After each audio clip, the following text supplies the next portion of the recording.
ఈరోజైతే పెసరపప్పుతోనైతే దాల్ రైస్ చేస్తున్నా. ఇందులో కావాల్సిన ఉల్లిగడ్డ, పచ్చిమిర్చి, టమాటాలు. పప్పు ఇట్లా వేయించుకొని చేస్తే ఇంకా చాలా టేస్ట్ ఉంటుంది కదండి, అందుకని వేయించుతున్నా. చేసిద్దాం. పోపులో అయితే నెయ్యి కూడా వేసిద్దాం, కాస్త అల్లం కూడా వేసిద్దాం. ఓన్లీ అల్లమే. చక్కగా నూనెలో ఉడికిన తర్వాత మనం రైస్ వేసిద్దాం.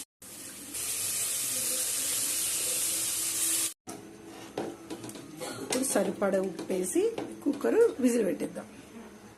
అన్నీ చూడు నన్నే చూడని ఉప్పు అంటది కదా, నాకైతే కొత్తిమీర కూడా అంతే.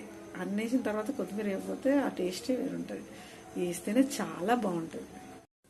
మన దాల్ రైస్ అయితే అయింది. సూపర్ అంటే సూపర్ టేస్టీ అయింది. ప్లీజ్ అండి